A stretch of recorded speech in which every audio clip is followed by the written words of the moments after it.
Tuwang-tuwa ang mga magulang natin, kuya, sa regalo mo sa anniversary nila. Aba, bakasyon grande ba naman sa Boracay eh. Sa dami ng pinagdaanan ng pamilya natin, tama lang na makatanggap sila ng ganong regalo. Oo nga, no? Ang dami ngang pinagdaanan ng pamilya natin. Biruin mo, nasunugan tayo ng bahay. Wala ni isa sa mga kamag-anak natin ang gustong tumulong nun. Dahil wala nga namang mapapala sa atin eh. Nagkasakit pa ang itay. Ay, para tayong pinagsakluban ng langit at lupa. Mabuti na lang, nalampasan na natin ang pinakamahirap na yugto ng buhay natin na yun. Sa kabila ng mga pangit na pangyayari sa buhay natin, marami pa rin tayong dapat ipagpasalamat. Tama ka, kuya. Teka, may iba nga pala ako. Wala ka pa bang ipapakilala sa amin na girlfriend mo? Aba, malapit ka nang mawala sa kalendaryo, no? Wala pa sa isip ko ang bagay na yan.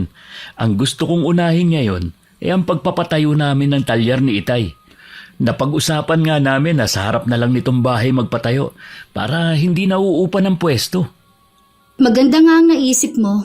Sigurado, yung mga dating nagmamaliit sa atin noon, naku, magugulat sa bigla nating pag-angat. Lalo na yung mga kamag-anak natin na walang bilib sa atin. Minsan sumagi din yan sa isip ko. Maganda ring ganti ang makita nila na umaangat na tayo sa buhay. Hindi ko rin makalimutan kung paano nila yurakan ang pagkatao ng mga magulang natin noon. Hindi natin yun dapat kalimutan habang nabubuhay tayo. Dahil sa kanila, nagsumikap tayo. Pero ayoko na puro galit na manahan dyan sa puso mo. Hindi maganda yan sa kalusugan mo ha. At saka ikaw lang naman ang mahihirapan. Wala na namang galit sa puso ko pero sana wag na natin silang makakasama sa okasyon o sa isang lugar. Kung minsan, kung ano yung hinihiling natin na wag sanang mangyari, yung pa madalas na nangyayari. Para bang sinusubukan pa tayo. Ibig mong sabihin, kuya, may posibilidad na makasama pa natin ang mga kamag-anak natin noon na nang abis sa atin? Oo naman, pero batiin pa rin natin sila. Huwag tayong maging mapagmataas. Huwag natin silang gayahin. Ang bait mo talaga, kuya. Parang hindi ka yata marunong magalit eh. Nagagalit din naman ako minsan. Tao pa rin naman ako. Nagmana lang siguro ako kay Itay na mahaba ang pasensya. At teka, anong oras na nga pala? 5:00 pa lang. Bakit? May lakad ka ba? Oo, may pupuntahan lang kami ni Billy. Bakit nga pala wala ang boyfriend mo kanina? Ay, sobrang busy sa trabaho niya. Nahihiya nga siya na hindi pumunta kanina. Okay lang ba, kuya, na maiwan ka mag-isa dito? Bukas pa kasi ako babalik eh. Oo naman. Mag-enjoy lang kayo ni Billy sa pupuntahan nyo. Mag-iisip na lang ako ng plano kung paano namin sisimulan ng Itay ang negosyo namin. Para pagbalik nila sa bakasyon, maumpisa na namin. Sige, kuya. Maiwan na muna kita ha. Ihahanda ko lang yung mga dadalhin ko. Nakita ko pa si kuya na lumabas ng bahay at sakay nililibot ang paningin sa paligid. Hindi siguro siya makapaniwalang yun na ang bagong buhay namin. Malayo sa dati na halos wala kaming makain. Pumapasok sa eskwelahan na walang baon na kahit ano. Pinagtatawanan dahil sa luma ang uniforme. Ginagawang alila ang mga magulang ng mga kamag-anak kapalit ng maliit na halaga at pagkain. Pero dahil sa determinasyon at lakas ng loob ni kuya, nagbago ang takbo ng buhay namin. Kumusta po ang bakasyon nyo ni Itay? Nako! Tuwang-tuwa ang ama mo sa dagat. Salamat, Kurt ha. Kung hindi dahil sa iyo hindi namin mararanasan ang ganitong buhay. Hindi rin makakapagtapos ang kapatid mo. Hindi mo rin mabibigyan ng magandang buhay ang kuya at mga ate mo. Hindi niyo po kailangang magpasalamat sa akin. Marami din po kayong isinakripisyo para sa amin. Dapat lang po na ibigay namin ang magandang buhay para sa inyo ng Itay. Siya nga pala anak. Nabanggit ng Itay mo na magtatayo kayo ng talyer. Ibig bang sabihin yan hindi ka na babalik ng ibang bansa para magtrabaho? Ganun na nga po, Nay. May konti naman po akong naipon dito. Gusto ko po kasing isugal ko yon sa pagpapatayo ko ng talyer. Ayoko po ng habang buhay, mangangamuhan ako. Tsaka maayos na naman po ang buhay ng mga kapatid ko. Kinausap ko naman po sila noon na sarili ko naman ang iisipin ko. Suportado naman po nila ang desisyon ko. Sa inyong 6 na magkakapatid ikaw lang ang may ganyang pag-iisip. Hindi na nakakapagtaka na aasenso ka. Kung hindi po ako magtagumpay sa plano ko, pwede pa naman po akong bumalik sa ibang bansa para magtrabaho. Alam kong magtatagumpay ka. Ayaw na rin kasi namin ng itay mo na bumalik ka pa sa ibang bansa Gusto namin magkakasama tayong buong pamilya. Opo, Nay. Kayo ni Tatay at na mga kapatid kong inspirasyon ko para magsumikap at ang mga naranasan nating hirap. Sa tingin mo kaya, kakayanin ng itay mo ang pag-aasikaso sa talyer? Alam mo namang 2 beses na siyang inatake. Huwag po kayong mag-alala, Nay. Nandito naman po ako. Hindi ko hahayaan na mapagod ang itay. Gusto ko lang po na maramdaman niya na partner kami sa negosyo. Sa bagay nga, makakatulong yun sa itay nyo. Mula kasi nung hindi na siya nakapagtrabaho pakiramdam niya sa sarili wala nang silbi. Kaya nga po gusto ko siyang isali para bumalik ang kumpiyansa niya sa sarili. Lagi siyang masaya at laging tawa ng tawa ngayon. Hindi katulad dati na laging nabubugnot. Napansin ko nga po, Inay. Baka sa mga susunod na buwan 3 na lang tayo dito sa bahay. Dahil po ba mag-aasawa na si Vanji? Noon pa sila nagpaalam ni Billy. Pinayagan na rin namin dahil nasa hustong gulang na rin naman sila. Alam ko po na nalulungkot kayo. Nandito naman po ako Dapat nga ikaw ang nauunang mag-asawa Wala pa po sa isip ko ang bagay na yan. Pareho kayo ni Vanji nang sinabi. Baka naman dahil pa rin kay Grace kaya hindi mo naiisip na humanap ng bagong girlfriend. Hindi naman po siya ang dahilan, Nay. At saka matagal na po yung sa amin. Natanggap ko nang hindi kami para sa isa't isa. Kung ikaw napatawad mo na siya, kami hindi pa. Pagkatapos kasi natin siyang tanggapin sa pamilya natin ipagpapalit ka lang niya sa pinsan mo. Hindi namin makalimutan na iniwan ka niya sa panahon na kailangan mo siya. Ipinasa Diyos ko na lang po ang lahat ng ginawa nila sa akin. Wag na nga po natin silang pag-usapan. Pasensya ka na, iho. Tama ka. Wag na nga lang natin siya pag-usapan para hindi masira ang araw natin. Magkababata si Kuya at si Grace. Nag-aaral sa college nun si Grace habang si Kuya nagtatrabaho sa Maynila. Kasama ang isa pa naming kuya. Nalaman na lang namin na sila na pala. Bagamat tanggap naman namin siya bilang girlfriend ni Kuya, hindi naman tanggap ng pamilya niya ang kapatid namin.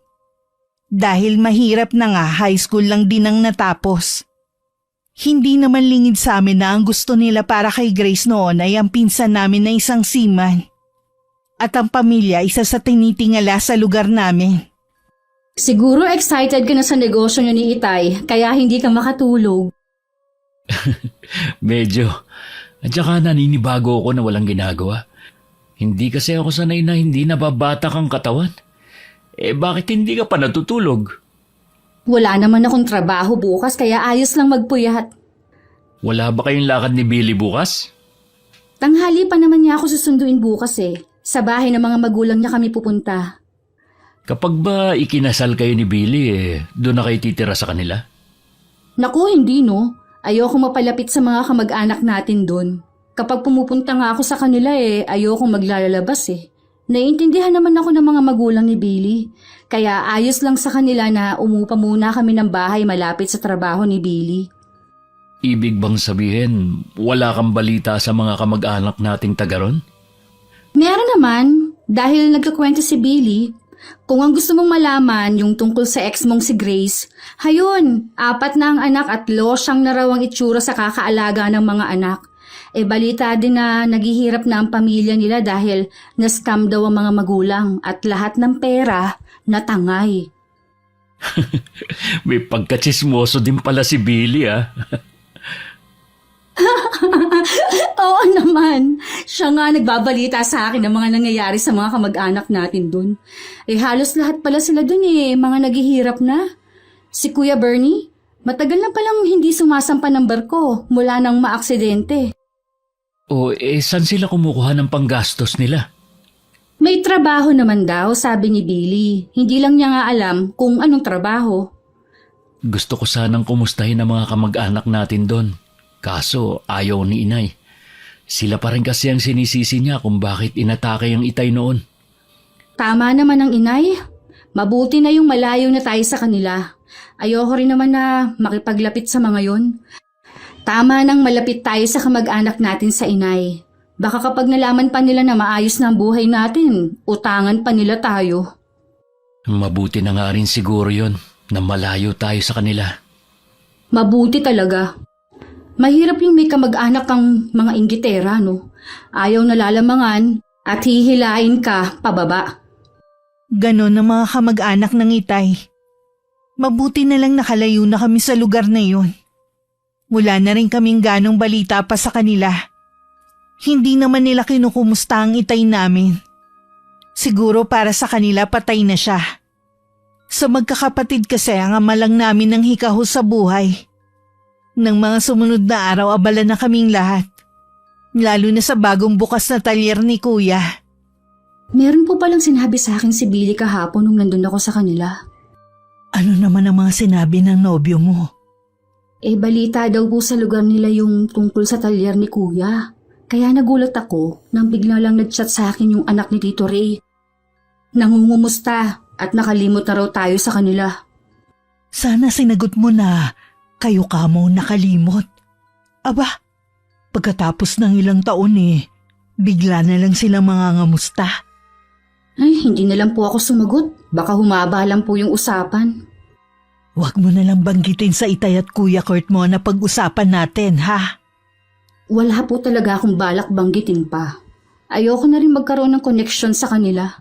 Maayos na ang buhay natin na wala sila. Kaya wag na silang manggugulo pa sa buhay natin. Hindi na nila tayo magugulo pa. Kung ni isa sa kanila hindi natin hahayaan na makapasok sa buhay natin. Ano ba ang pinag-uusapan niyo at nagbubulungan pa kayo? Ano pa ba? Di yung talyer nyo ng Itay. Hindi ako makapaniwala na ilang linggo pa lang dagsa na ang mga customer mo. Nagbunga na rin lahat ng pagsasamikap mo. Tingin ko nga, kailangan nyo na magdagdag ng tauhan Hindi naman laging maraming tao Pero pinag-iisipan ko na rin ang kumuha ng isang tauhan. Kung kukuha ka ng tauhan kilatisin mo maigi anak. Sa panahon kasi ngayon mahirap na magtiwala. Tama ang inay, kuya. Mahirap nang maloko. Huwag kayong mag-alala. Tatandaan ko mga sinabi nyo. Tsaka sa edad ko ba namang to, maluloko pa ba ako? Paalala lang naman ang sa amin ng kapatid mo. Tsaka baka daanin ka sa paawa Bumigay ka. Ang bait mo pa naman. Hindi naman po ako masyadong mabait. Sige po, kapag dumating yung oras na kailangan ko ng kumuha ng tauhan, hihingi po ako ng opinyon nyo. Ayaw lang kasi namin na matulad ka sa ama mo. Sa sobrang tiwala sa ibang tao Sa huli sila pa ang nagpahamak sa kanya at nang iwan. Kalimutan na po natin ang nakaraan. Hindi po makakatulong yun para umusad tayo kung lagi na lang ninyong inaalala masamang pangyayari sa atin. Pasensya na mga anak ha. Hindi na ako magbabanggit pa ng tungkol doon. Ang mabuti pa, sa labas na lang tayo maghapunan mamaya. Libre ko. Tawagan mo Vanji ang nobyo mo para makasama natin. Sige kuya, tatawagan ko na ngayon. Ay sana wala siyang ginagawa. Pati sina ate at kuya, tawagan mo na rin. Kaya mahal na mahal ka ng mga kapatid mo Dahil sa pagiging galante mo at sobrang bait. Sana lalo kang pagpalain ng Panginoon. Mahal na mahal ka namin anak. 6 na buwan pa lang ang talyer ni Kuya naging in demand na to sa lugar namin. Nagdagdag na rin siya ng spare parts ng mga sasakyan. Nagsusupply na rin ng kapatid ko ng mga bago at second hand na mga gulong. Kumuha na rin siya ng 2 tauhan para naman sa pag-welding. Masasabi ko na umaasenso na nga ang kapatid ko sa pinili niyang larangan. Pati kami damay sa pag-angat niya. Kasabay nun, hindi talaga mawawala ang mga naiinggit. Hindi na talaga mapipigilan ang lalong pag-angat ng kuya mo. Kaya nga po, natutuwa ako para kay kuya. Sabi pa nga niya magbibigay siya ng pera sa kasal namin ni Billy Regalo daw niya yun sa amin. May nabanggit na ba sa'yo ang itay mo?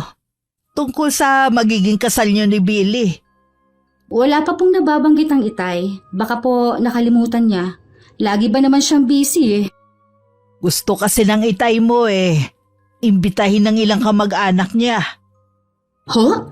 Naku, hindi po pwede. Kasal ko po yun at kami lang ni Billy ang may karapatan na mag-imbita ng mga gusto namin.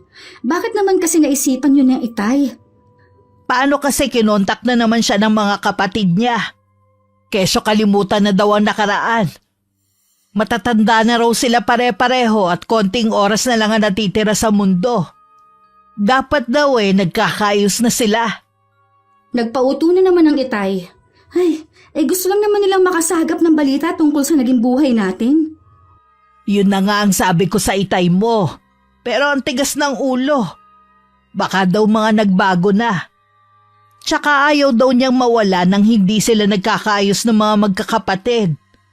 Ang bait din kasi ng itay Sa kanya ata nagmana si Kuya Kurt basta Nay, kausapin ninyo ang itay na pamilya lang natin ang dadalo sa kasal namin. Ayokong imbitahin niya yung mga kamag-anak niya sa mahalagang araw na yun. Huwag kang mag-alala. Kakausapin ko ulit ang itay mo.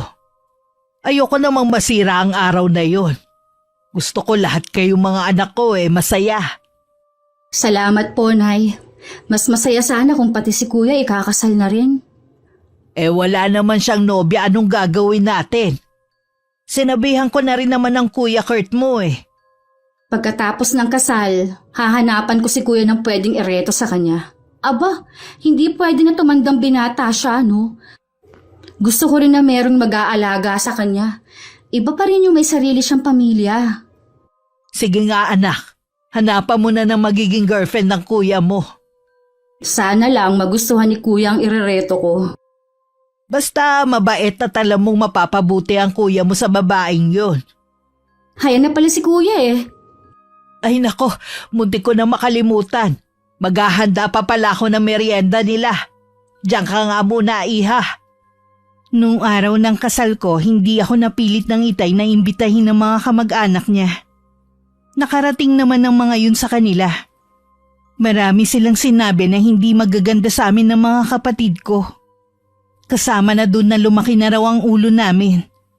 Darating din daw ang pagbagsak namin. Ang kapal talaga ng mga mukha nila para hilingin na bumagsak tayo. Mabuti na lang talaga hindi ko sila inimbita. Sigurado na parang perya ang kasal ko. Ewan ko ba kasi sa tatay niyo kung bakit kailangan pa niya banggitin ang tungkol sa kasal mo. Hindi naman daw po sinasadya ng itay na banggitin sa kanila. Nadulas lang siya. Kaya wala siyang pagpilian kundi imbitahin. Ang dami nilang post sa Facebook na pagpaparinig sa atin Lahat pinakita ng ate ni Billy. Ano bang pakialam nila kung ako lang ang nakatapos sa aming magkakapatid? Lahat na lang sinisilip nila Hanggang ngayon pala mababa pa rin ang tingin nila sa atin. Kahit ako lang ang nakatapos ng kolehiyo, mas malayo pa rin ang narating ninyo kaysa sa akin. Palibasa nga kasi, yun ang kahinaan natin. Doon nila tayo tinitira. Huwag kayo magpapa-apekto sa kanila. Kung malalaman nila na nanggagalaiti tayo sa galit, siguradong matutuwa pa ang mga yun. Tama ang inay. Huwag ka nang magalit. Masyado ka kasing nagpapa-apekto Hindi mo pa tinuloy ang honeymoon niyo ni Billy nang dahil sa kanila. Napag-usapan namin ni Billy na i-cancel muna. May trabaho din kasi siyang kailangan tapusin Ganun ba? Di relax ka muna. Buti at dito nyo naisip na tumira muna ni Billy. Kesa naman uupa pa kayo. Para mabilis kaming makaipon. Kaysa umupa, bibili na lang kami ng bahay. Ang mga plano at pinag-uusapan natin mabuti pang wag na nating ipaalam sa tatay nyo. Baka mamaya kasi madulas na naman yun sa mga kapatid niya. Opo, Nay. Kapag kami naman ang magkasama ng Itay, puro tungkol sa talyer ang pinag-uusapan namin. Lukot na lukot pa rin ang mukha mo, Vanji. Sa inyo talaga magkakapatid eh. Ikaw ang madaling maapektuhan.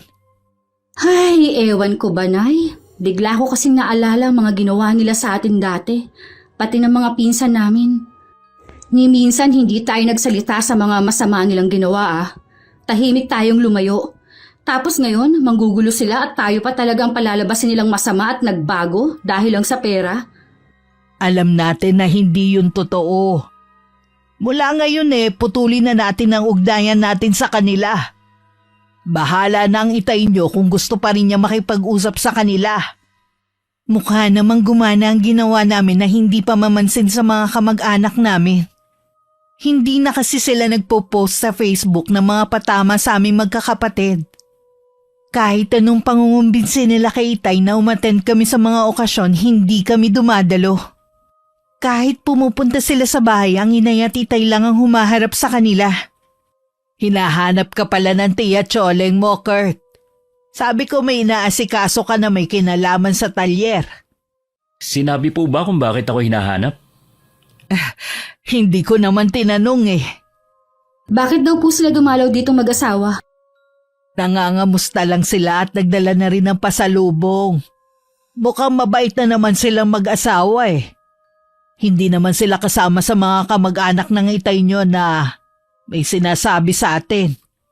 Ngayon na lang siguro pero dati, grabe nila tayong laitin. Tsaka huwag niyo pong kalilimutan, Nay. Anak nila ang nang-agaw sa girlfriend ni Kuya. Matagal nang nangyari yon, Vanji. 4 na nga kamo ang anak nila, di ba? Nabanggit ko lang naman. Ewan ko lang ha, pero hindi maganda ang kutob ko sa pagpunta nila dito. Baka naman dumalaw lang talaga. Ikaw talaga, Vanji. Kung ano-ano iniisip mo. Masaya naman ang Itay nyo sa pagdalaw ng mag-asawa. Wala na nga siyang bukang bibig kundi ikaw, Kurt. Kung ano ang mga nagawa mo para sa pamilya natin. Hindi naman kailangan pang ipagyabang yun ng Itay sa kanila. Mabuti nga yun, Kuya. Para mapagtanto nila ang ginawa nila sa'yo noon. Kaya siya may anak silang seaman. Ngayon, nasaan na? Ni hindi nga malaman kung may trabaho pa eh. Baka nga humingi pa sa'yo ng trabaho yun eh. Malabo yung sinasabi mo. Maraming kaibigan at kakilala si Kuya Bernie para hingan ng tulong. At saka, kung sakali, trabaho lang dito sa talyer ang maibibigay ko. Wala naman yun alam sa ganitong gawain eh. Sana naman hindi magkatotoo ang sinasabi mo, Vanji. Yan pa namang dila mo may nunal. Ayoko meron kayong pinsan na makakapasok sa talyer. Di bali ng mga kapatid nyo o bayaw. Sana nga po mali ako. Oo nga pala, Vanji. Di ba sabi mo meron kang ipapakilala sa kuya mo? Ay, oo nga pala Kuya. Maganda at mabait yung si Elsa. Ipinakita ko na nga ang picture mo sa kanya eh. Wala akong kaalam-alam. Binebenta mo na pala ako. Gusto rin naman ni Nanay. Tsaka date lang naman Kung hindi nyo gusto ang isa't isa, edi pwede naman na hindi na kayo magkita ulit. Ilan taon na ba yung kaibigan mo na yun? 22 na siya at katrabaho ko. Ha? Ganun ka bata? Hindi naman siya ganun kabata. Alam naman niyang edad mo at walang problema sa kanya yun. Ikinuwento ko na rin sa kanyang naging buhay mo noon at kung paano ka nakapag-abroad. Sobrang bilib nga siya sa'yo eh. Wala na pala akong may tatago sa kanya. Baka pati mga pagkain at kulay na gusto ko nasabi mo na rin sa kanya. Ganun na nga, Kuya. Baka kasi mahiya ka pa magkwento eh. Kailan sila lalabas ng kuya mo? Si nanay naman. O bakit? Nasa hustong gulang ka na naman eh. Masyado pang ang bata. Uy, hindi pa naman katandaan ng 30 Tsaka wala ngang problema kay Elsa, Kuya. Kaya sige na, pumayag ka na makipag-date sa 1 linggo. Sige na, iho, pumayag ka na. Ay, sige na nga po. Nag-appear pa kami ng inay sa sobrang saya na ikinaikot pa ng mga mata ni Kuya. Dumating ang araw ng date nila at nasundan pa nga yun. Hanggang regular na sila nagkikita. Minsan dinadala pa ni Kuya si Elsa sa bahay. Okay naman sa mga magulang namin si Elsa. Kuya, kayo na ba ni Elsa? Hindi pa. Bakit mo na itanong? Lagi kasi kayo magkasama eh. Ayoko siyang madaliin. Gusto kong pag-isipan niya magiging desisyon niya. Ayoko naman na sa huli magsisi siya na sinagot niya ako. Halata na may takot ka pa rin dahil sa nangyari sa'yo nung nakaraan mong relasyon. Magkaiba naman sila. Natitiyak kong hindi ka sasaktan ni Elsa. Mahirap kasing sumugal sa pag-ibig eh. Di bali sa negosyo. Alam ko naman yun, pero hindi naman masama kung susubukan mo. May karapatan ka rin maging masaya. Mabuti kang tao. Palagay ko nahanap mo na yung nakatadhana sa'yo. Abangan mo na lang ang mga susunod na kabanata sa amin ni Elsa. Makalipas nga ang 1 linggo, sinabi na sa amin ni Kuya Kurt na sila na ni Elsa. Masaya ako at ang mga magulang namin para sa kanila. Isang araw umalis ang mga magulang namin. At kami lang ni Kuya ang naiwan sa bahay. Para hindi mainip, pinanood ko ang kapatid ko at ang mga tauhan niya sa ginagawa nila sa talyer. Nang biglang may dumating na hindi namin inaasahang bisita. O, napadalaw ka, pinsan. Hindi mo ba kasama ang mga magulang mo? Nung nakaraan kasi, dumalaw din sila eh. Hindi mo ba alam na pupunta ako ngayon dito? Nung nakaraan pa alam ng tatay mo ah. Wala kasing nababanggit ang itay eh. Baka nakalimutan niyang banggitin sa akin. Ano bang kailangan mo sa kanya? Kasi kinausap siya ni Mama na kung pwede na magtrabaho ko dito. Okay lang naman daw kay Chong. Kailangan niyo pa nga daw ng tauhan eh. Ang totoo niyan kasi walang binabanggit ang itay sa akin. Ganun ba? Umaasa pa naman ako na pagpunta ko rito may trabaho na ako. Sigurado ka ba na sinabihan ka ng itay? Alam mo naman na hirap na siya magsalita dahil ilang beses nang inatake. Sobrang naapektuhan ng pagsasalita niya. Baka kasi hindi mo lang naintindihan ang sinasabi niya. Si Mama ang kausap niya eh. Hindi naman siguro magsisinungaling si Mama. Hindi naman yun ang ibig kong sabihin. Baka lang kako hindi lang sila nagkaintindihang magkapatid. Kausapin mo na lang ang itay mo. Siya naman kasi may sabi na bibigyan niya ako ng trabaho dito eh. Mawalang galang na sa inyo ha. Makikisabat na ako sa usapan ninyo. Kasi Kuya Bernie, kay Kuya ang talyer na to, hindi kay tatay. Kaya si Kuya Kurt lang ang pwedeng magdesisyon sa pagkuha ng mga tauhan dito. Ganun ba? Nag-akselan pala ako ng pagpunta ko rito. Dapat kasi si Kuya Kurt ang kinausap ninyo at hindi ang itay. Bilang respeto na lang sana. Huwag niyo naman sanang baliwalain ang kapatid ko. Sige, alis na ako. Pasensya na sa abala. Parang kasalanan pa natin ah. Talaga nga kayang ginawa ng itay yun? Nako, duda ako dun. Sana binanggit ng itay sa'yo. Lagi kayo magkasama dito sa talyer eh. Malilinawan lang tayo kapag dumating na sina itay mamaya. Bilib din naman ako sa lakas ng loob ng pinsan natin na pumunta dito, no? Inaasahan niya na may trabaho na siya pagpunta niya, pero tanghali na. Ano bang inaasahan niya? Siya ang amo? Nagulat nga ako sa bigla niyang pagsulpot dito eh. Talaga bang ibababa niya ang sarili niya para magtrabaho dito? Baka may ugali kaya hindi magtagal sa mga dating trabaho. Tapos, dito siya magsusumiksik. Ang laki na rin ang pinagbago niya. Nawala na yung dati na makisig at mapormang itsura niya. Mas gwapo ka na sa kanya ngayon. Hindi ka nagsisinungaling sa bagay na yan. Gabi na nang makauwi ang mga magulang namin. Agad namang kinausap ni Kuya ang itay na umamin naman sa nagawa. Tinanggap nga raw nito si Kuya Bernie. Dahil naaawa na walang trabaho at sa pakiusap na rin ng ina. Nagalit din ng inay dahil pinangunahan ng itay ang desisyon ni Kuya. Pagpasensyahan mo na ang tatay mo, iho, ha? Mapilit lang daw kasi ang ate niya eh. Lagi pala siyang tinatawagan. Ayos lang po, Nay. Huwag na po kayo magalit kay itay. Ayoko lang kasi na pangungunahan ng desisyon mo sa negosyo mo. Kahit pa sabihin mo na magulang mo kami. Salamat po, Nay, at nire-respeto niyo ako sa bagay na yan. Anong desisyon mo? Tatanggapin mo ba ang pinsan mo? Kung nasabihan na po kasi ng Itay, ayoko naman kasing ilagay ang Itay sa alanganin eh. Baka mamaya pag-awayan pa nilang magkapatid. Kung nung nagpunta sana dito ang Tia Choling mo, nagsabi na sila, di sana akong sumagot. Idadaan pa talaga niya sa tatay niyo. Palibhasa, alam niya mabait ang kapatid.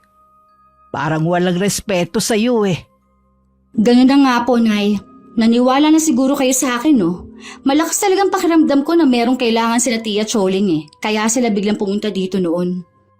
Oo na, nagkatotoo na ang kutob mo. Hayaan mo na iho na ang tatay mo makipag-usap sa pinsan mo. Pwede mo naman siyang tanggapin, kuya eh. Para ipamukha mo sa kanya kung gaano nakalayong narating mo sa buhay. Mas malayo pa sa narating niya. Hindi maganda yung iniisip mo, Vanji. Hindi tama na pamukhaan mo ang isang tao. Baka isipin pa nila na naghihiganti ang kuya mo sa ginawa niyang pang-aagaw kay Grace. Sa bagay nga po. Saka mas tahimik kung hindi mo nalang tatanggapin si Kuya Bernie. Para sa katahimikan nating lahat, mas mabuting iwasan na lang natin sila. Bahala na po ang Itay na sabihin ang desisyon ko. Mag-focus ka na lang sa talyer at kay Elsa. Huwag mo nang isipin ang pinsan mo. Makakahanap naman siguro siya ng trabaho. Tama ang inay, kuya. Sarili mo na lang ang isipin mo. Huwag nang ibang bagay. Inakala namin na wala ng problema dahil kinausap na ng Itay si Tia Choling. Kaya nagulat na lang kami ng pagkaraan ng ilang araw. Pumunta muli si Kuya Bernie. Sa pagkakataong yun, mapagkumbaba na humihingi siya ng tulong kay Kuya. Sensya ka na kung nakakabala ko sa pagpunta ko rito ha. Alam ko din na nakausap na ng Itay mo si Mama. Ano bang sadya mo?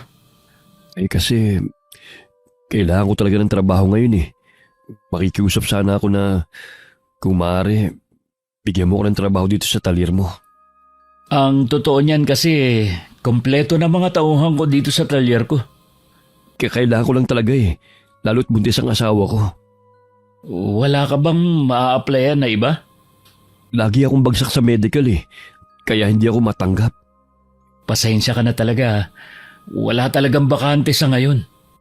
Hindi naman siguro lingid sa'yo na bagsak na ang kabuhay ng mga magulang ko. Wala na talaga kaming pagkukunan eh. Umasa talaga akong ikukonsidera mo ang pagiging magkamag-anak natin para bigyan ako ng trabaho. Maliit lang ang pasahod ko sa mga tauhan ko eh. Tsaka mahirap ang trabaho dito. Walang kaso sa akin yun. Basta may trabaho ako. Para din to sa mag-iina ko. At kailangan ko talaga makaipon para sa panganak ni Grace. Sige, tanggap ka na. Patuturuan na lang kita kay Omar sa mga dapat mong gawin. Maraming salamat sa iyo ha. Tatalawin kong malaking utang na loob to. Huwag ka mag-alala. Susuklihan ko ng sipag ang tulong mo sa akin. Aasahan ko mga sinabi mong yan, pinsan. Hindi namin nagustuhan na naging desisyon ni Kuya Kurt na tanggapin ng pinsan namin sa talyer.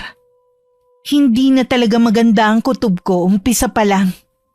May palagay akong malaking problema lang ang dala niya sa buhay ng kapatid ko. Sigurado ka na ba talaga sa desisyon mo, Kurt? Opo, Nay. Naawa kasi ako sa sitwasyon niya eh. Buntis pa pala ang asawa niya. Inamin niya rin na wala talaga silang ibang pagkukunan.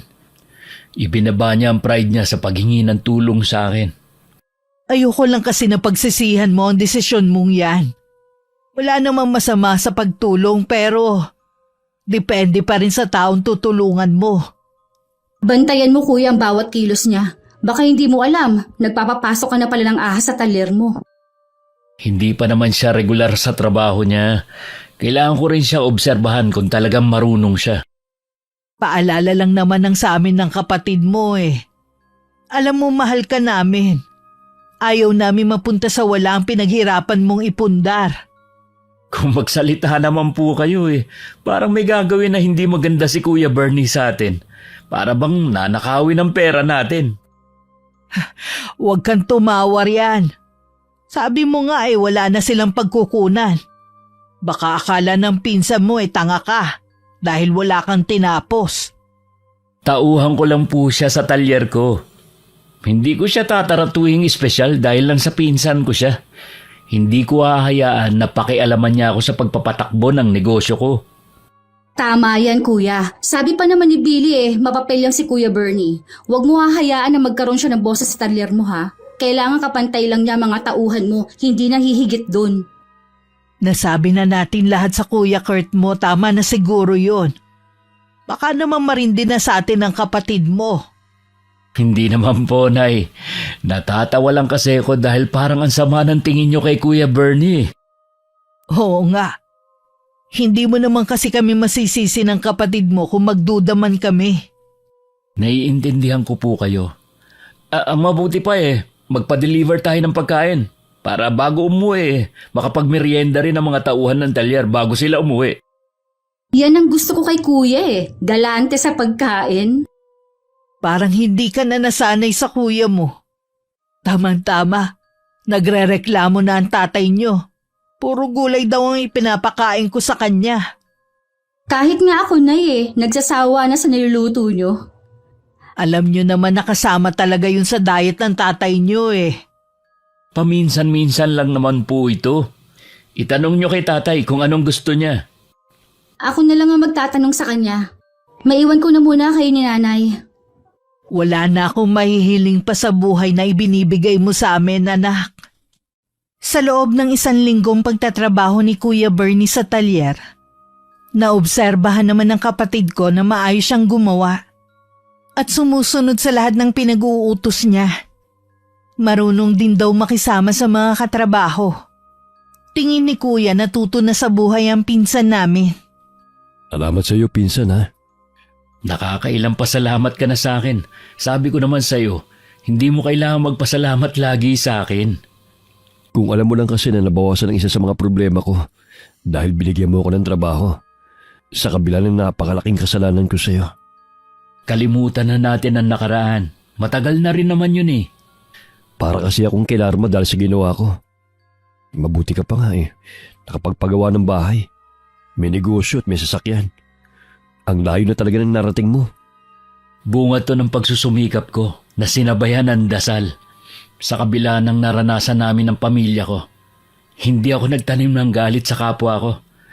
Sa halip ginamit ko pa yon para mangarap. Swerte ko na lang na akong pinadala ng kumpanya ng bakal na pinapasukan ko sa Japan. Ang swerte mo naman na isa ka sa mga napili. Ganun lang kabilis ang pag-asenso mo. Bago naman ako nakaalis marami din akong pinagdaanan. Kinailangan ko rin mag-aral sa TESDA noon dahil isa yun sa requirement. Halos hindi na ako makatulog para mapagsabay ko ang pag-aaral at trabaho. Muntik na rin ako sumuko dahil nagkasakit ako. Pero dahil yun ang nakatadhana sa akin, nakaalis pa rin ako. Kung hindi pa sa mga kapatid ni Billy, wala kaming mababalitaan sa inyo. Nung umalis kami sa lugar natin, mas pinili na lang namin na mamuhay ng tahimik. Ayaw na kasi ng pamilya namin ng gulo. Kahit hindi nyo sabihin, alam ko na may galit pa rin kayo sa amin. Dahil hindi namin kayo tinulungan noon. Kaya wala ni isa sa amin ang inimbita ni Vanji sa kasal niya. Kapatid ko nagdesisyon sa bagay na yun. Hindi namin pwedeng panghimasukan. Hindi ka lang maswerte sa negosyo mo, kundi si girlfriend na rin.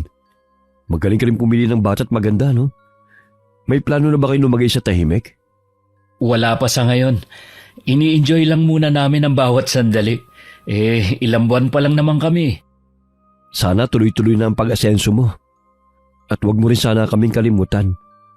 Napansin namin ng inay na parang naging malapit na sa isa't isa sina Kuya Kurt at Kuya Bernie.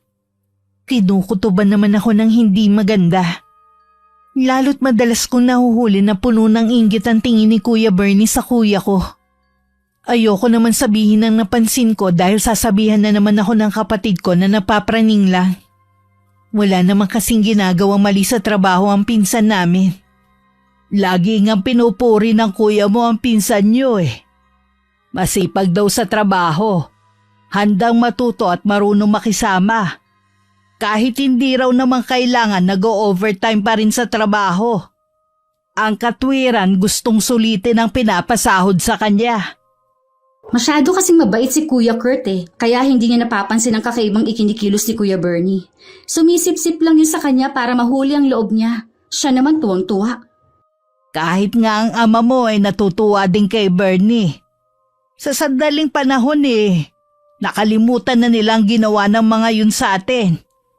Pareho kasing mabait si Itay at Kuya. Basta ako, iba ang kutob ko. Huwag ka magpaka-stress. Alam mo makakasama yan sa'yo Oo nga pala, hindi pa pala alam ni Kuya na buntis na ako. Tsaka ko na lang siguro sasabihin. Sabihin mo na. Siguradong matutuwa ang kuya mo. Lagi kasi siya sa talyer Ayoko na marinig ni Kuya Bernie ang ibabalita ko. Sige, ikaw ang bahala. Huwag mo lang kalilimutan ang bilin sa'yo ng doktor at ng asawa mo. Tama naman si Billy Dapat siguro mag-resign ka na muna sa trabaho mo. Mas kailangan nga namin kumayod ngayon dahil magkakaanak na kami. Kaya ko pa naman po magtrabaho. Nag-aalala lang naman sa'yo si Billy. Lalo't unang beses niyo magkakaanak. Mag-iingat na lang po ako. Oh, ba't ngayon lang pumasok si Bernie? Isa pa nga yan sa napapansin ko Tanghali na siya pumasok. Narinig kong pinag-uusapan ng mga kasama niya na hindi siya sinisita ni Kuya. Samantalang sila bawal malik. Saka pupunta? Lalapitan ko lang po at pagsasabihan. Hayaan mo na ang kapatid mo ang gumawa niyan. Baka ikaw pa ang mapasama. Okay lang kasi kay Kuya yung ginagawa Gusto daw sulitin yung sahod niya. Sa umpisa lang naman magaling. Mabuti pa pumasok na tayo sa loob ng bahay. Basta Nay, kailangan yung bantayan ng taong yan. Lumalabas na ang totoong ugali niya Oo na, ako nang bahala. Halika na sa loob. Hindi na namin nakita ang pagsunod ng tingin sa amin ni Kuya Bernie habang papasok kami sa loob ng bahay. Kahit hindi niya narinig ang pinag-uusapan namin ng inay, parang alam niyang siya ang topic namin. Dahil sa laging pagsama ng pakiramdam ko, napilitan muna ako na magpahinga sa trabaho. Nang araw na yun tanghali na ako nagising. Naisip ko na lumabas ng bahay. Noon ko nahuli si Kuya Bernie na tinitingnan ng bagong biling sasakyan ng kapatid ko. Ikaw pala, Vanji. Wala ka bang pasok? Wala. Ano nga palang ginagawa mo dito sa garahe namin? Hindi kasi namin pinapayagan ng mga tauhan ng talyer na pumunta rito. Break time naman kasi namin Kaya naisipan kong tignan ng bagong sasakyan ng kapatid mo. Ang astig, no? Oo naman, bunga yan ng sipag at tiyaga ni Kuya. Ang swerte talaga ng kuya mo. Pati kayo ng mga kapatid niya. Lahat pala ng kapatid mo may negosyo na. Isa na kami sa halimbawa na hindi kailangan may tinapos para lang maging matagumpay sa buhay. Oo nga. Siguro hanggang ngayon may galit ka pa rin sa amin. Bakit hindi mo gayahin ng kapatid mo? Na kinalimutan ng lahat ng nangyari. Magkaiba kasi kami ni Kuya Kailanman hindi ako makakalimot sa mga nangyari. Oo, napatawad ko na kayo, pero hindi ibig sabihin no, nahahayaan ko na kayo makapasok sa pamilya namin. Ibig bang sabihin, hindi mo gusto na nagtatrabaho ko sa talyer ng kuya mo? Malaki ang respeto namin kay Kuya, kaya hindi kami nangingialam sa desisyon niya, kahit tutol kami. Trabaho lang naman ang gusto ko, dahil buntis si Grace. Kailangan ko makaipon para sa panganganak niya. Nabanggit nga ni Kuya kaya ka binigyan ng trabaho dahil na rin sa awa. Sana wag mo samantalahin ang kabaitan niya. Napansin kasi namin ng inay na lagi kang tanghali na pumapasok. Ipinagpaalam ko naman yun kay Kurt. Tuwing umaga kasi masama ang pakiramdam ng asawa ko. Siguro yung nangyayari sa inyo ng asawa mo? Karma na yan sa ginawa ninyo kay Kuya Kurt. Mabuti pa babalik na ako sa trabaho. Huwag ka na rin pupunta dito sa garahe. Mahalaga pa rin sa amin ang privacy. Hindi porket ka mag-anak ka, pwede mo nang gawin ang gusto mo. Oo, pasensya na. Nang humakbang paalis si Kuya Bernie, palihim ko pa siyang sinundan. Mula sa kinatatayuan ko, kitang-kita ko kung paano niya inihagis ang mga gamit na ikinagulat ng mga kasama niya. Noon ko napagtanto na tama talagang hinala ko. Kahit ang inay bukal sa pagsasabi na hindi rin maganda ang nararamdaman niya sa lalaki kapag nasa paligid. Ay, kaya lang hindi naman siya pwedeng paalisin ni Kurt. Lalo't manganganak ang asawa niya. Naawa din naman po ako kay Grace. Kaya lang paano naman si Kuya? Baka mamaya meron ng masamang plano si Kuya Bernie sa kanya. Halata namang inggit niya sa atin Kapag nakapanganak na si Grace, kakausapin ko na masinsinan ng kapatid mo. Hindi rin talaga ako mapalagay na umaali-aligid sa garahe ang Bernie na yon. Oh, haya na pala si Kuya. Mukhang seryoso pinag-uusapan nyo eto nga pala. Regalo namin ni Elsa. Kagabi ko pa sana ibibigay yan kaso tulog ka na. Uy, salamat Kuya. Siguradong gamit na naman ito ng baby. Ang dami niyo ng regalo. Matagal pa naman ako manganganak. Nakita kasi namin yan kahapon habang nag-iikot kami sa mall ni Elsa. Nakyutan kami, kaya binili na namin. Ang cute naman ng bodysuit na to. Kaya lang bakit pink? Hindi pa nga natin alam kung babae ba Palitan na lang kung sakaling lalaki magiging anak nyo ni Billy. O kaya, pamigay mo. Nako, kahit lalaki pa ang magiging baby ko, itatago ko pa rin to. Regalo niyo to ni Elsa Ikaw, iho. Kailan nyo naman plano ni Elsa? Bakit naman napunta sa akin ang usapan? Ikaw na lang kasi ang walang asawa sa inyong magkakapatid Huwag po kayo mainip. Darating din po tayo dyan. Sa totoo lang, naiinip na kami ng tatay mo kung kailan ka mag-aasawa. Napag-uusapan na rin namin yan ni Elsa. Paplanuhin na po namin sa 1 taon. Talaga, Kuya? Oo. Okay naman sa pamilya niya, relasyon namin Binigyan na kami ng basbas kung magpapakasal na kami. Masaya ako para sa iyo, anak. Hindi na kami mag-aalala sa iyo ng itay mo.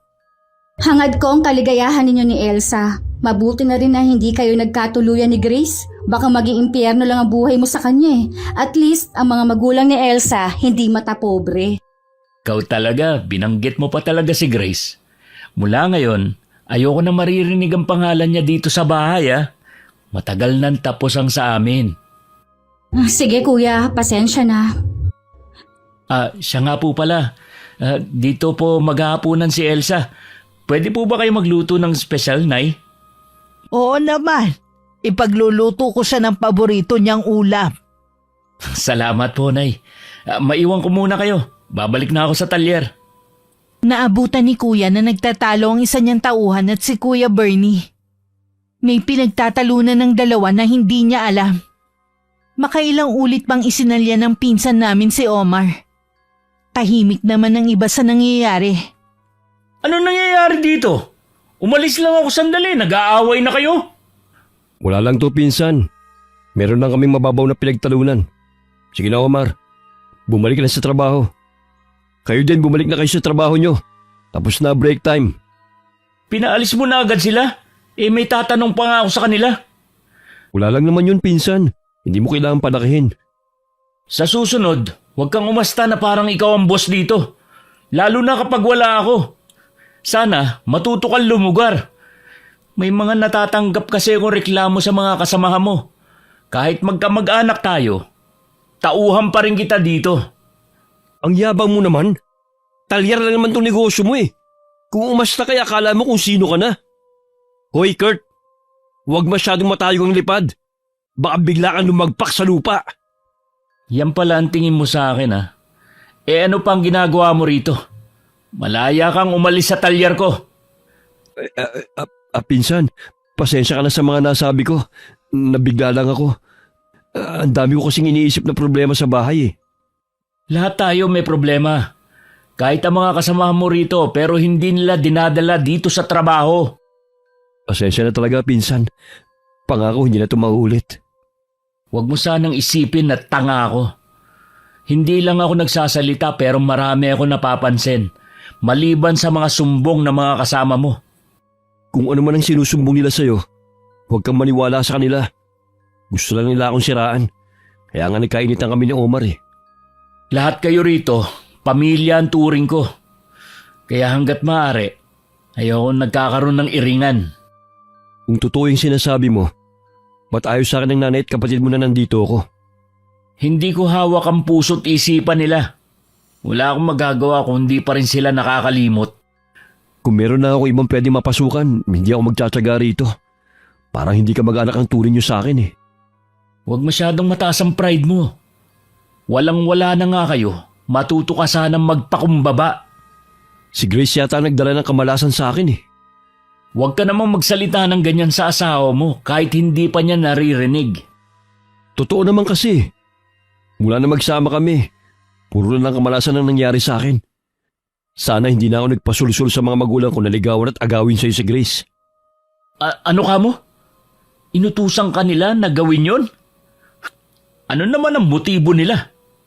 Dahil hindi matanggap ni Mama na ikaw ang pinili ni Grace, sa kabila na mahirap ka lang at walang tinapos. Mabuti na lang, ayaw din sa'yo ng mga magulang ni Grace. Kaya naging madali sa akin na agawin sa'yo ang mahal mo. Bumalik ka na sa trabaho.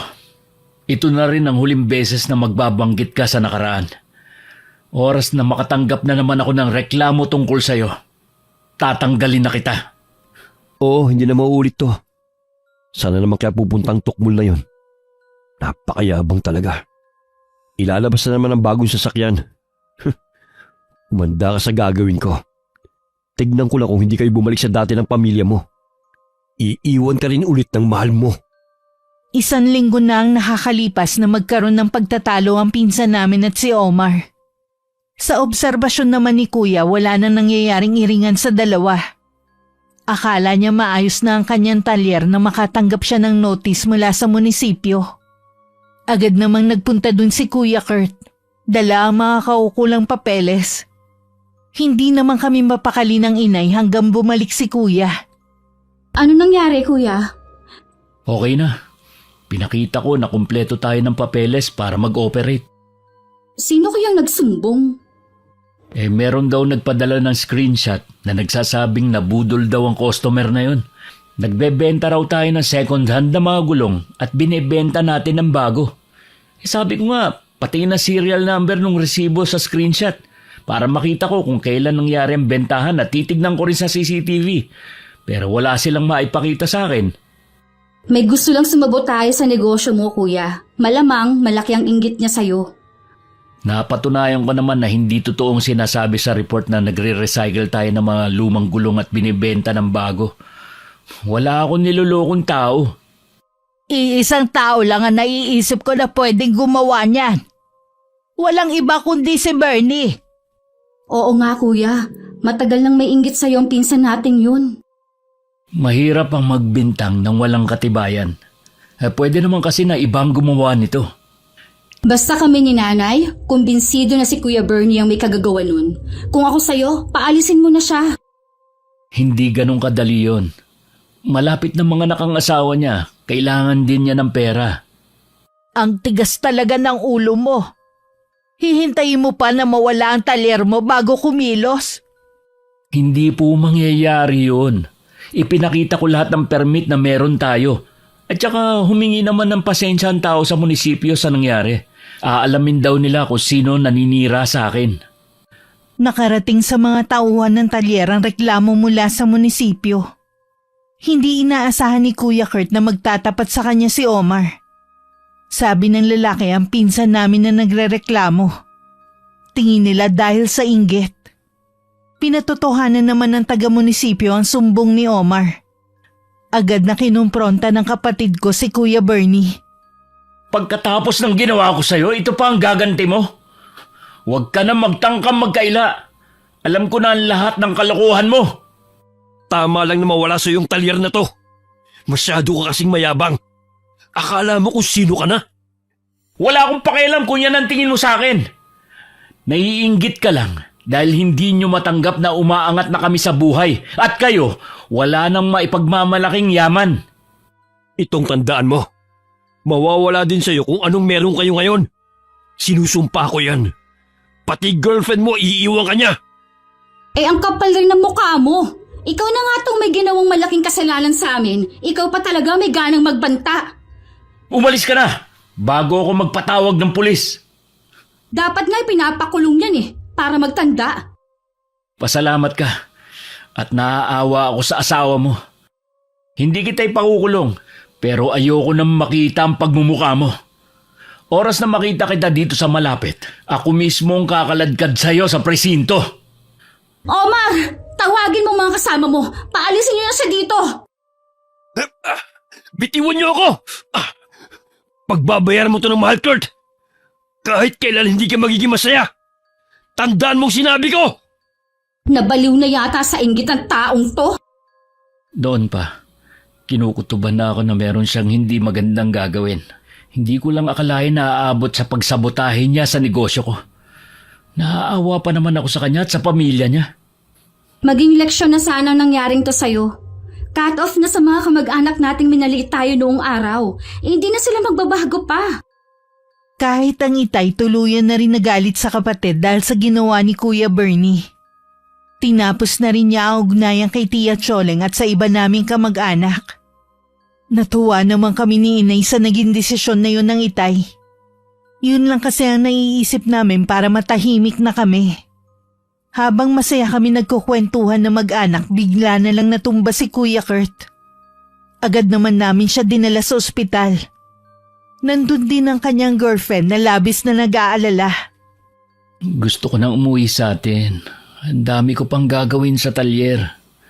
Kausap na ng inay ang doktor. Hintayin na rin natin ang resulta ng laboratory test mo.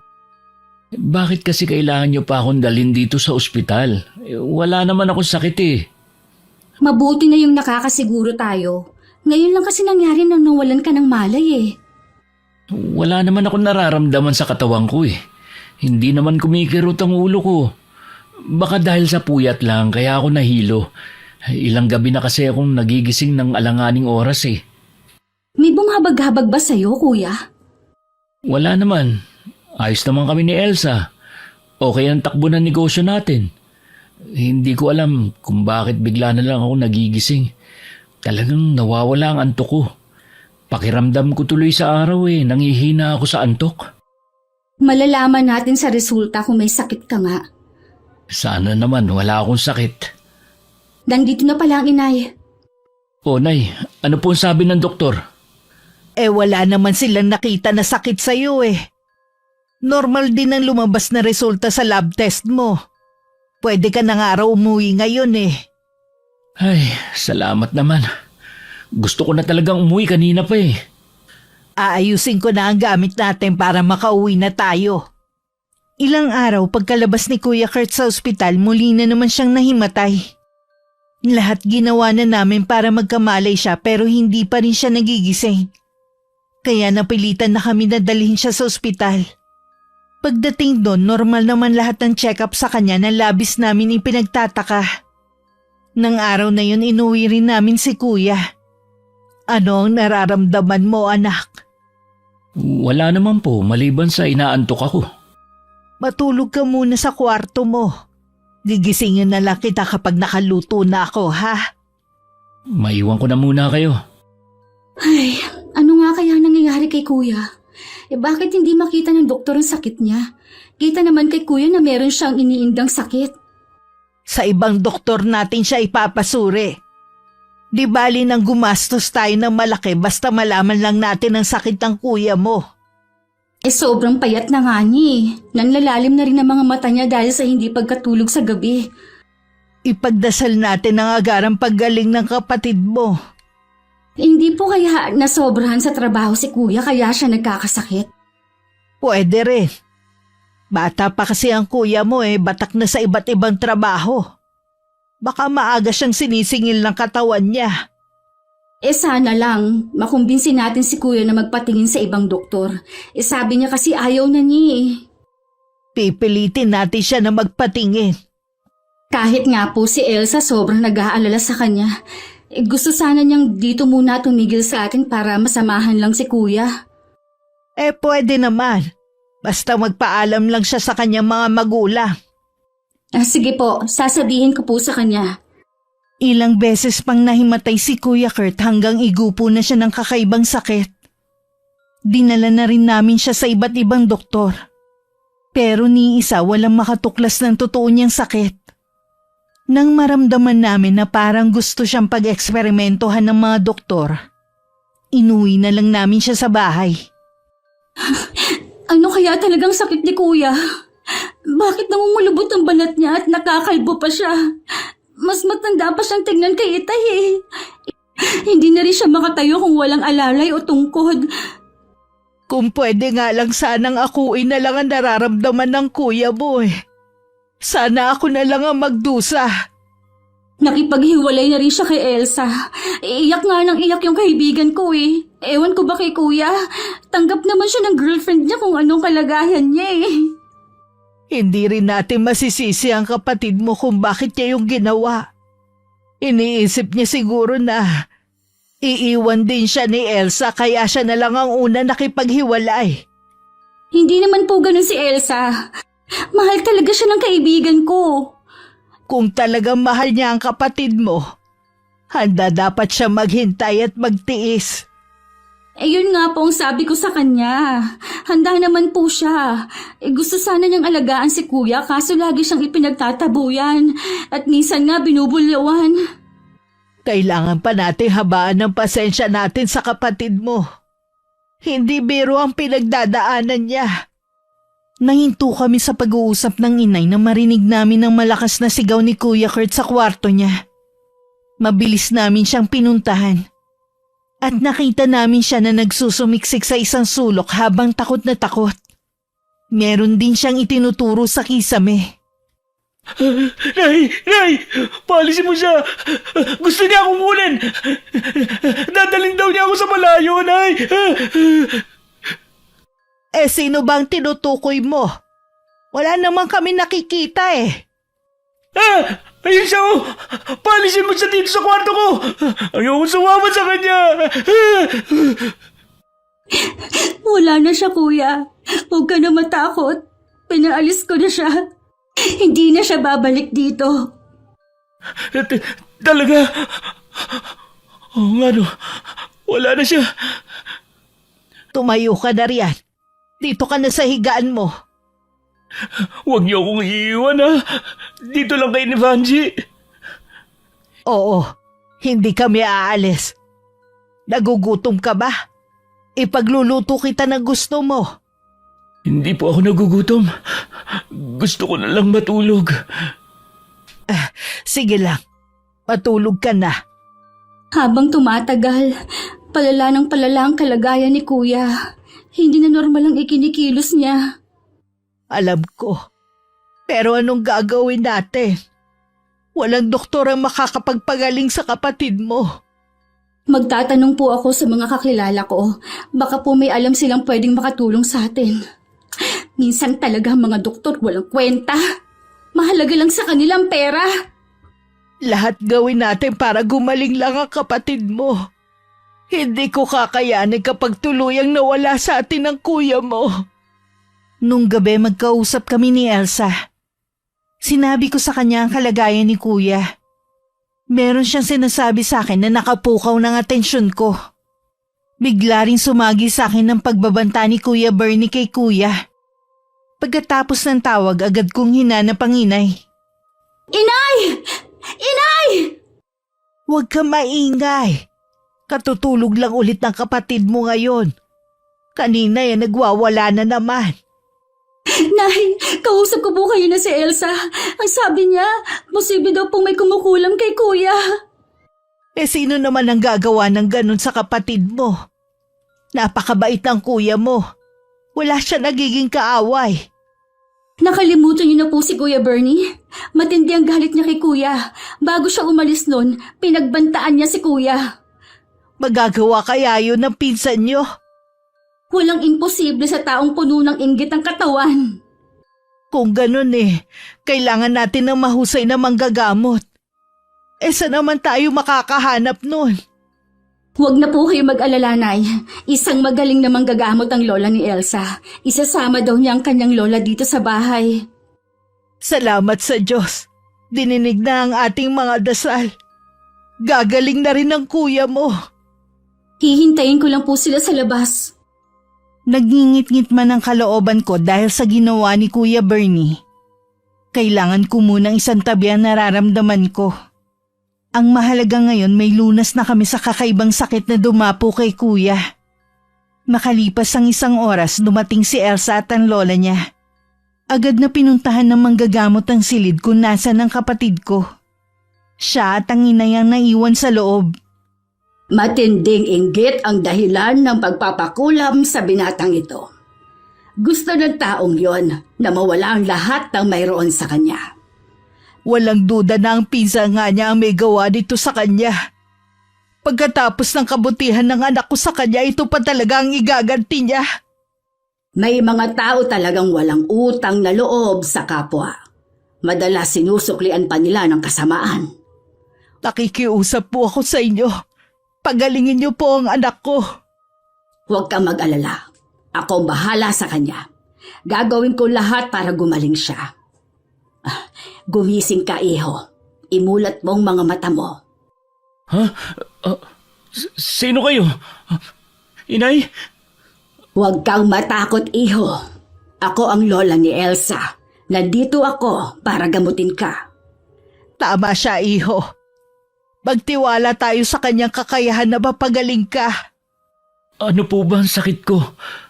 Bakit hindi ako mapagaling ng mga doktor? May kumukulam sa iyo. Kung nahuli pa tayo ng kaunting oras, hindi na kita maililigtas pa. Gamutin niyo na po siya. Mula pagpasok ko sa silid na ito'y inumpisaan ko na ang panggagamot sa kanya. May lumalabas na usok sa bibig niya. Layuan mo ang binatang ito at huwag na muling lalapit sa kanya. Dahil kung hindi, matitikman mo ang lupit ng aking kapangyarihan. Kurt, bakit po siya hinimatay? Huwag ka nang mag-alala. Magaling ng anak mo. Isusuot ko sa kanya ang pulseras na ito para hindi na siya malapitan ng itim na kapangyarihan. May posibilidad kasi na maulit ang nangyaring ito sa kanya. Maraming salamat po sa inyo, Aling Maria. Ang totoo niyan, matagal na akong hindi nang gagamot. Umiiyak na pinuntahan ako ni Elsa at nagmamakaawa siyang gamutin ko ang lalaking mahal niya. Pumayag ako pero sa isang kondisyon. Ano po ang kondisyon niyo? Na siya ang magmamana ng aking kakayanan na tinatanggihan nilang mag-ina noon. Pumayag ang apo ko basta pagalingin ko lang ang kanyang nobyo. Mahal talaga ni Elsa ang anak ko. Napakaswerte ng anak ko sa kanya. Sila talaga ang nakatadhana sa isa't isa. Nang lumabas ang inay at si Lola Maria, pumasok naman kami ni Elsa sa loob ng silid ni Kuya. Bumalik na sa dati ang kanyang itsura. Mahimbing pa rin siya natutulog. Nakiusap si Elsa kung pwede siya na lang muna magbabantay sa kapatid ko. Pagkaraan ng ilang sandali, lumabas na rin ako ng silid. Naabutan ko pa ang matandang manggagamot na nagpapaalam na. Nagpasalamat din ako sa kanya. Salamat naman, magaling na si Kuya Kurt. Ang girlfriend lang pala niyang magiging tulay para malaman natin ang tunay niyang sakit. Nasaan nga palang itay? Kayo na ko pa siya hindi nakikita. Naroon siya sa maliit na altar at nagdarasal. Hayaan na lang natin siya. Ngayon, tapos na ang problema natin. Gusto kong gumanti sa ginawa ni Kuya Bernie kay Kuya. Ganyan din ang nararamdaman ko kanina.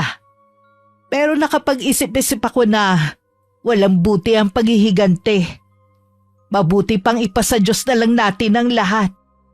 Hindi biro ang nangyari kay Kuya. Muntik na siyang mawala sa atin ng dahil sa inggit ng isang tao.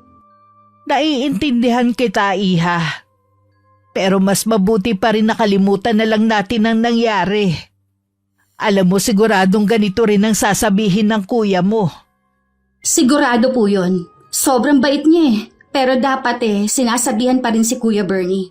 Baka akala niya nagtagumpay na siya sa masama niyang balak. Hintayin na lang natin ang kuya mo. At siya magpapasya sa bagay na yan. Ay, mukhang gising na po siya. Narinig ko nag-uusap na sila ni Elsa.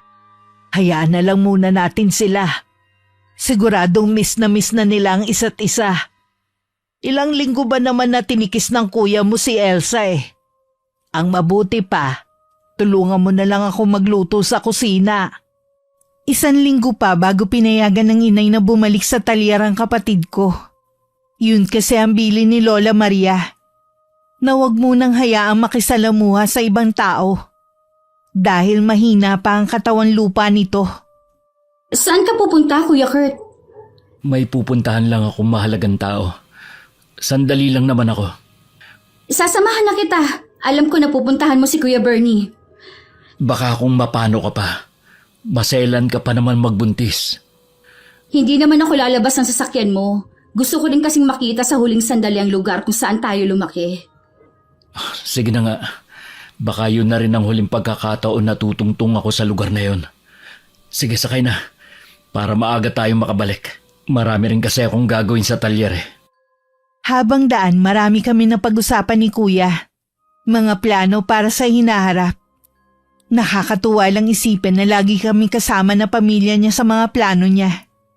Hindi namin namalayan narating na namin ang bahay ni na Kuya Bernie. Hindi na ako bumaba at binuksan ko na lang ang bintana. Kitang-kita ang matinding gulat sa mag-asawa na makita si Kuya. Kurt, anong ginagawa mo rito? Nagulat ka ba dahil magaling na ako? Bakit? Nagkasakit ka ba? Oo. Sakit na binigay mo. Akala mo ba hindi ko malalaman na ikaw ang nagpakulam sa akin? Hindi ko alam ang sinasabi mo. Huwag ka na magkaila pa. Hindi naman ako nandito para maghiganti sa'yo. Bahala na ang karma na maningil sa'yo. Teka, Kurt. Huwag ka munang umalis. May sasabihin ka ba? Patawarin mo sana ako. Tama ka. Ako nga nagpakulam sa'yo. Dahil sa matinding inggit. Hindi ko sinasadya na madala sa nararamdaman ko. Tsaka sa sulsul ni Mama sa akin. Hindi namin pare-pareho matanggap na nalampasan nyo na kami. Sana may natutunan ka sa ginawa mong ito. Huwag mo nang gagawin ulit. Dahil baka sa susunod, sa mga anak mo na bumalik ang karma. Oo. Hindi ko na gagawin to. Umiiyak pa nang iwan namin si Kuya Bernie. Mukhang nagsisisi naman siya sa ginawa niya. Kinapa ako sa puso ko kung meron pa ba akong galit sa pinsan namin. Napagtanto kong awa na lang ang nararamdaman ko. Siguro dahil sa nakita kong kalagayan nila. Umuwi kami ni Kuya na magaan ang dibdib. Dahil pinili namin na magpatawad kesa pairalin ng galit sa puso. Hindi naman natutulog ang Diyos. Alam niya kung sino ang gumagawa ng masama sa kapwa. Wakas,